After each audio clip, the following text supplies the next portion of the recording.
Hello, welcome to episode 36 of Ring Takes. Of course, I'm joined with Brian and Lewis. As always, thank you guys for joining me. I'm the host, Daniel Daly. We're going to be getting into episode 36 here. Edge debuting for AEW Wrestledream, and No Mercy recaps and Fastlane picks, where we'll see if me or Brian can catch Lewis in these picks. Heading into Never gonna happen. heading into this Never week. gonna happen. All right, yes. So who did you call today? Well, Yes. Who did you contact today? yo no sé, señor. No hablo inglés. Okay. All right. It's a shorter card, so he might have not needed a long conversation today. They might have kept it just short and sweet. But let's get into the big news of this week. Coming off Jade Cargill signing in WWE last week, we move on to Edge debuting for AEW, coming out to Wrestledream. Kind of everybody knew what was going on, especially when they announced that. No Christian. one knew. We all predicted it. I mean, as soon as they announced that Christian Cage and Darby Allin was the main That's the event, main event. I kind of predicted Edge is Pretty much. Especially after the release, there was all those rumblings saying he's going back to AEW, all the stuff there, but that did not diminish his debut there in terms of being a surprise. This is Edge, Hall of Famer, WWE Hall of Famer, legendary superstar, legendary wrestler, now taking his talents to AEW, coming out after the match after Christian Luchasaurus started beating up on Darby Allin and Sting. Edge comes out to a tremendous ovation, of course, to Metalingus keeping the song. So I think that was a nod from WWE saying, hey, we don't have anything for you here in WWE right now, whatever the case may be, but here's the song. Here's the R-rated thing, the R-rated gimmick that he's going to do. They have the trademark there, I guess. So they actually cut you off. So actually, I've been reviewing a lot of interviews that Edge has been doing since he debuted. And I guess apparently WWE actually never owned that song. Oh, okay. So apparently Edge knows somebody who knows someone in the band, and they negotiate all that. That person owns the song, and then they lent it to Edge. So okay, that's nice. At least he doesn't have to have any other different song or anything like that. Yeah. We know that song is synonymous with Edge in his career, especially over the past, I want to say 15 years. It's been a while since he's been using that song. But what do you guys think about Edge debut in AEW, and especially seeming to hit the ropes again with Christian as he continues his career in AEW? All right. So if we're looking at this from a certain standpoint, it's essentially that AEW traded Jade Cargill to WWE for Edge. If we're looking at it that way, that's the way it looks with Edge debuting. And from a sports perspective, it's almost like AEW is trying to win now with this move and getting Edge, because like Daniel said, he's a legendary superstar. We know his history, we know all the feuds, we know all the moments, and he said it, and Edge said it himself in his promo tonight on AEW Dynamite. He has stated that that he has spoken with his daughters and with his family about what to do next after he retired against Sheamus, and then his youngest daughter said, "Won't you go have fun with Uncle Jay at AEW?" That being Christian, and that's kind of what led to him ultimately deciding to sign with AEW. It's a great business move for AEW because of the buzz since he signed. You can make the argument that the buzz after his signing was the equivalent of when CM Punk signed in 2021. I mean, you have a lot of attention. I mean, Edge has done a lot of interviews, and he's going to bring a lot of positivity to AEW. He had mentioned in his promo all the first time matches and feuds that he could have with Kenny Omega, with Miro, Jay White, MJF. I mean, the list goes on and on. So Samoa Joe at that too. So there's so much that they can do. And on top of that, apparently the rated R superstar trademark was actually something that WWE didn't renew in 2020. So he brings that over with him which means AEW is going to use that for merchandise, which I'm assuming right now that his shirts have been selling like hotcakes since he joined. So for AEW, this is great for now. Because I think I proposed the question like how long does he necessarily last there? And me personally, I give it a year. I think within a year he's gonna want to just officially retire and just wants this moment with Christian, and then he'll be done. But to have Edge come to AEW, it definitely is a game changer for them. For the coming year, in my opinion, if the plan is for him to be there for multiple years, I still think it's going to be 1 year, but it's a game changer for AEW. Yeah, I didn't get to watch Wrestledream while it was live, so I had to watch it like the next day. Tried staying off social media, and like for a brief second, I saw the pose, and I was like, no, and I'm like, no, maybe it's accidentally went on Facebook. First thing that pops up, Edge debuts. I'm like, damn it. I live for the surprises, and I was like, if he comes back, I'm like, that'd be so awesome. But like, I saw it for the brief, once you like see, you're like, yeah, all right, whatever. And I watched the pay-per-view still. I think Christian's doing great as a heel right now. So for him to come in, and I honestly wasn't sure how he was going to come in. I'm like, because this most recent return to WWE, he came back as a heel with the Judgment Day and everything. I mean, we know how that played out, but I feel like we haven't seen a heel Edge in a long time. So I wasn't sure if him coming to AEW would want to switch it up or automatically just go into a feud with Christian. But obviously we saw how that's going to go, which is still great because I think him and Christian is no brainer, and Christian, honestly, he's been having banger matches and, being a complete heel douchebag, asshole. It's just like right up the alley to be like the perfect babyface to go against him right now. To even take that title, I don't know. Probably could even elevate it better than some of the people have recently, besides Orange Cassidy, I'm mixing up titles now.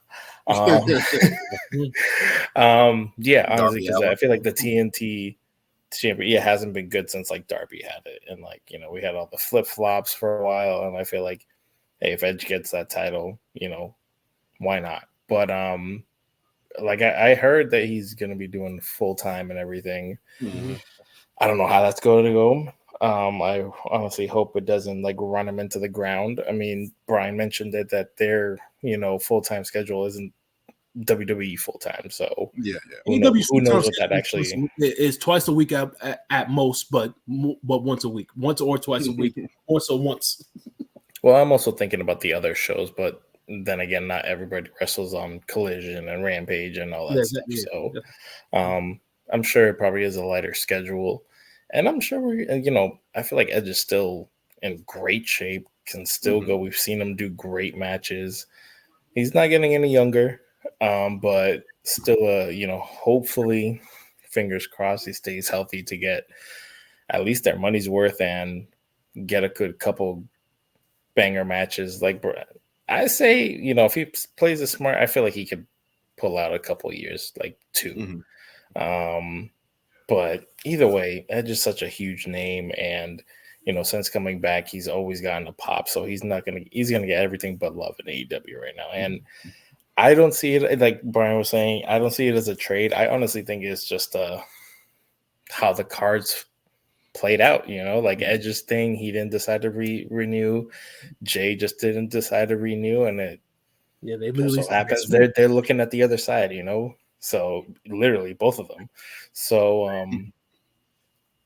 I think great things are coming for both sides, and this just shows how big the wrestling industry is right now, that you have everybody eyes on AEW, eyes on WWE.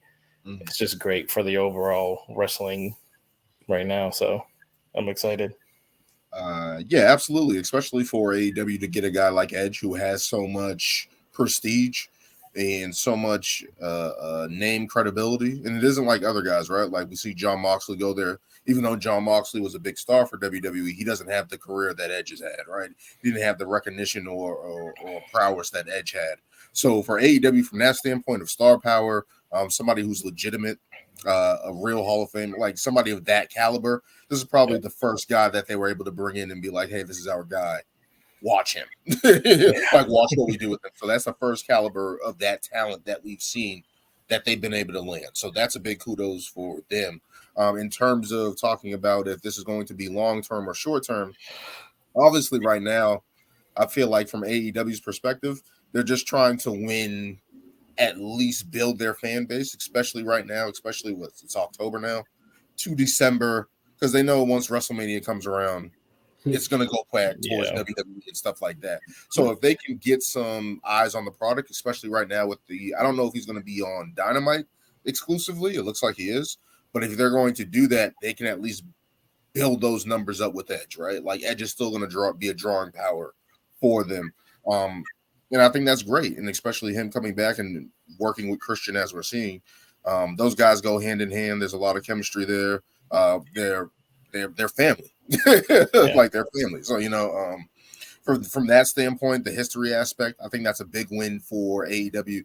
They don't have to try to create something, right? Like this story is already handcrafted. It's already on a silver platter. They don't have to really do too much. It's like, okay, you guys lead the way. We're going to follow you guys. Edge and Christian at this point in time. Edge Christian, go. Yeah. There's a little bit of Adam and Christian. Adam. So there's a little bit more of a leeway there in AEW, probably story-wise, maybe booking-wise, maybe something that they would have never been able to do in WWE if they were able to try to put something together. So that adding that, there's a different element of that, a different little bit of more explicit, a little bit more R-rated, pun intended, way that they can go with their booking and storyline. So that's good. And now from that standpoint, now you have Edge, who has literally wrestled everybody in WWE, has literally touched hands with everybody. So it's like now you can do that for anybody in AEW now. Now they can go and fight Edge. And we've seen Edge fight Austin Theory. He's fought the younger guys when he's come back. He's fought Finn Balor. Now you can have Kenny Omega, John Moxley, Daniel Bryanson again. They have it. That's an angle that they can get into. Like, that's unfinished business. There's other guys that he can wrestle and stuff like that he mentioned in his promo. So to get that aspect from him, I think that's great. I think that's going to be great for AEW. I think it's going to be great for the wrestling product overall, because it's like now we're getting somebody of that prestige in AEW that we know, hey, we know this guy can go. We know who this guy is legitimately. Let's see where they go with this. So looking at it from that standpoint, I like it. I like it, especially for AEW. All right. So question. So Edge said on Dynamite, and he didn't say on Dynamite, but he went on Twitter and kind of explained to the fans why he went to AEW. And like you said, Daniel, it was more so that WWE he wanted to do more, and WWE didn't have anything for him. Now let's be real. If Vince McMahon is still the owner of the company, is he going to find something for Edge to do? Yes. Yeah, okay. that shows right there. That shows right there how things have really changed, because that's the first thing I was thinking of when he tweeted that. I'm like, man, if Vince is still the owner, he would have found something for you. He's not going to let you go because a lot of Vince's booking for a while was relying on guys like Edge, and that's one of the reasons why people were so critical of WWE doing some of those things. I'm not against them doing that, because Edge is 50. Let's put it what it is. Like, Edge is 50 years old, and you have all these guys coming up, like LA Knight, who's a little younger than him. You still have AJ Styles there. They're bringing in John Cena periodically. You got guys like Austin Theory, Santos. There's other guys that need time, right? Like in Edge, like we've seen Edge storyline for 2 years with the Judgment Day basically take over that element of that story, right? So like he has been given time. He has been given angles, and unfortunately, when you look at his storylines, he got hurt. Like, and that's just the nature of it. He did get hurt. That did delay some stuff, and it's like, you're getting older. We don't want to put that much time, especially we want to cap on this, right? Because it's like, if you get hurt again, then You know what I mean? Like, what directions can we go with anybody with you, or whatever storylines can we go with you to elevate somebody or put somebody over or continue to push in that storyline direction? And it's like, to put you on TV that much right now at this stage for WWE, it's like that's probably not the best option. But in terms of AEW, who needs that star power, needs those work reps for somebody with that prestige and that star power, that's good for them. So it works for AEW in that standpoint.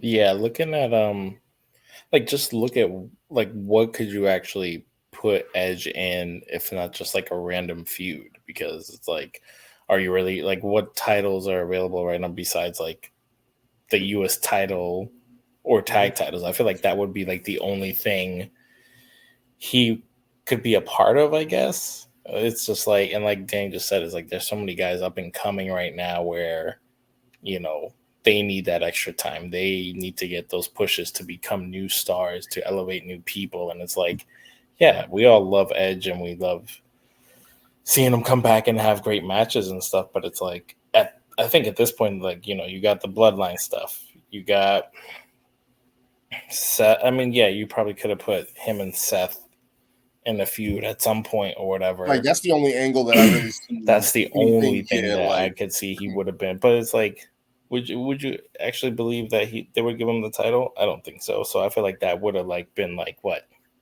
a 2-month course, and then what, you put him in a tag team or something. And it's just like, you know, it's not really worth his while when you see another company where, wow, look at all these people that I've never wrestled. And you know, it's true. AEW isn't as much story driven as more as like wrestling driven and like dream match driven. So any match to like, hey, Edge is gonna face Samoa Joe, Edge is gonna face MJF, Edge is gonna face Kenny Omega, with, you know, all these things are things we've never seen ever happen. It's gonna draw so much attention to it, and that's what AEW wants right now. You know, even with his age, AEW does a great job with legends. You know, look at Sting. Sting is wrestling matches, but he's not wrestling matches, you know, but he still looks great. He's still going through tables. Exactly.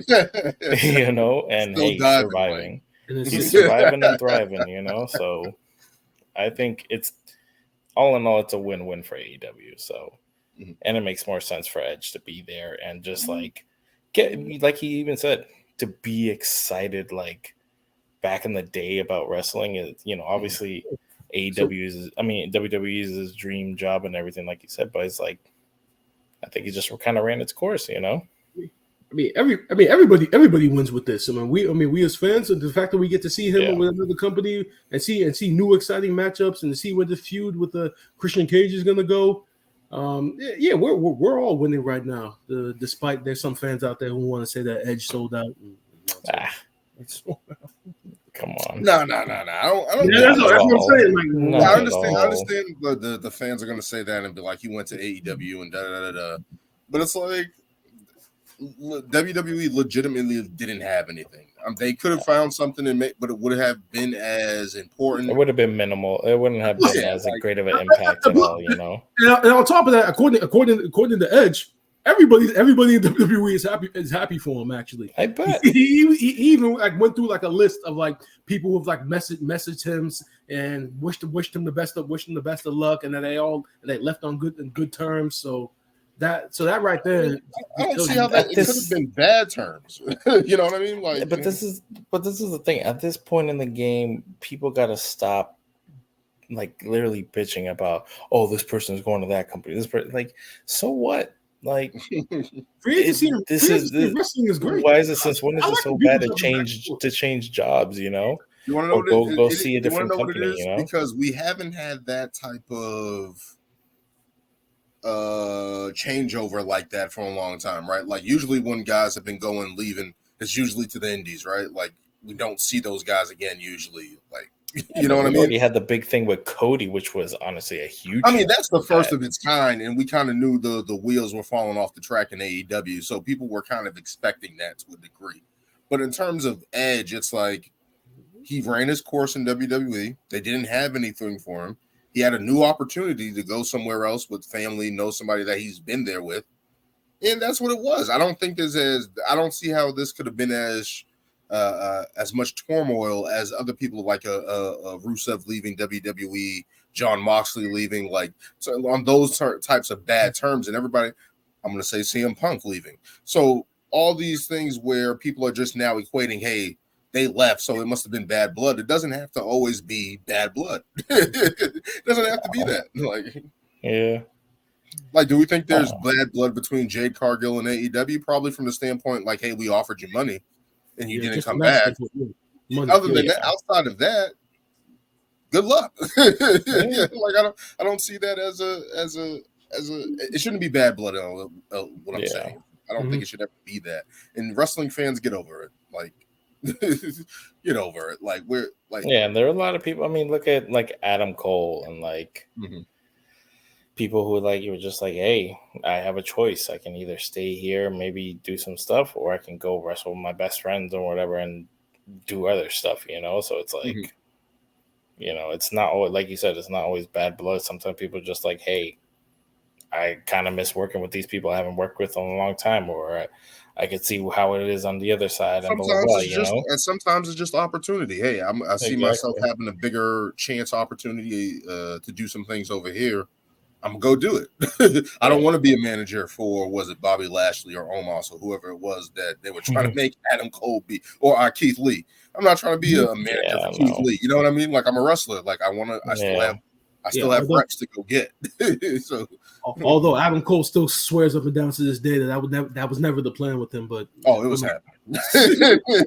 I don't know. I don't think so. It was happening. It could not. No, he literally was the leader of the. That's fine. Like, one of the biggest factions. NXT. No, but you can't make him a manager. That's not Vince McMahon. That's not Vince McMahon's NXT. That's not okay. Out of how many people who were NXT champ came up and became managers? No, not in terms of manager. I'm just saying bad gimmick. No, but that's what I'm saying. I don't think if you're an NXT champion, you're not going to be brought up to the main roster as a manager. Karrion Kross. I'm not saying manager. I'm just saying in terms of bad booking. Yeah, but you don't think getting brought up as a manager is like a downgrade, though? It is a down. It would be a downgrade. Vince doesn't see it that way. How was you initially doing it in NXT? It is a downgrade. Having Shinsuke come up and be like, "Hey, we're gonna make you just the talking guy for this duo real quick. You know, just say some stuff." I wouldn't have I'm not going to put anything past Vince McMahon. I'm not putting anything past Vince McMahon. I'm just saying. I'm sorry. Like a sour taste in our mouths. But yes, Edge debuting for AEW is awesome, but we can get into